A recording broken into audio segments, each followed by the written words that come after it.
Hey, how's it going? Welcome back to the Social.in account. I'm your host Pradeep, and on this episode of the Social Media Weekly, we're not talking about the US elections.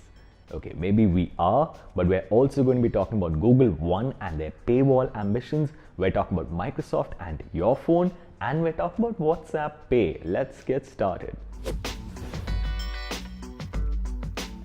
So the first story we have for today is about the California government, which has just passed the California Privacy Rights Act. It's supposed to be CCPA 2.0. It has the following interesting provisions. The first one, it limits the sharing of personal information. I'm saying sharing because tech companies used to get around this loophole by selling the information from one to the other. The next, it limits the use of sensitive personal information, and it limits the storage time to as necessary. Although it doesn't tell you what necessary is, it enhances private action by individuals against companies, and it sets up something called the Consumer Privacy Rights Agency. Unfortunately, this act will only come into effect in January of 2023. There is a link in the description right next to that like button.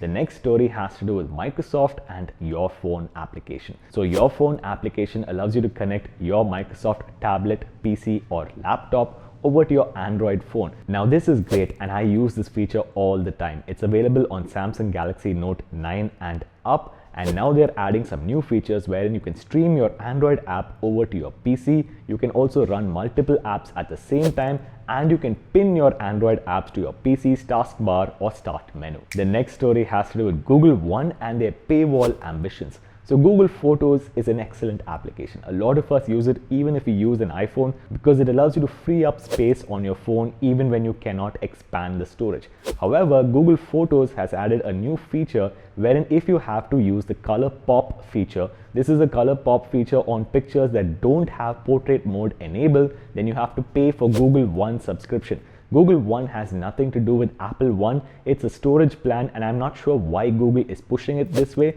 It indicates that in the future, Google One will be a premium service which will allow you to use premium Google services on the site. Our next story has to do with the US elections, Facebook and Stop the Steal group. Now, Stop the Steal was a Facebook group that had over 300,000 members in under 48 hours and was designed based on the idea, which is completely false, that the Democrats are trying to steal the US election. Fortunately, Facebook has clamped down on the group and banned it.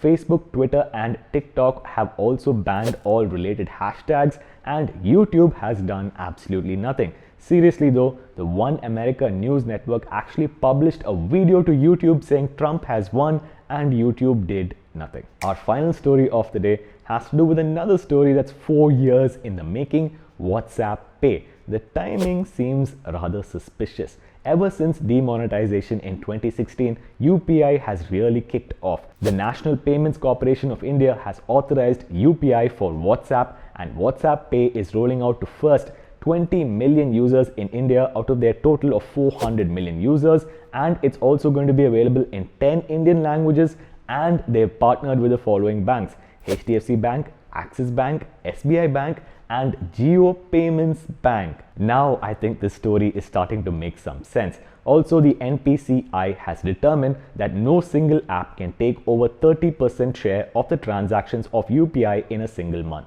That's about it for this week's episode, guys. If you enjoyed this video, please give it a thumbs up. As always, please go over to YouTube and subscribe to the Social.in account. Ring that notification bell so that you never miss a video, and we will see you guys in the next episode.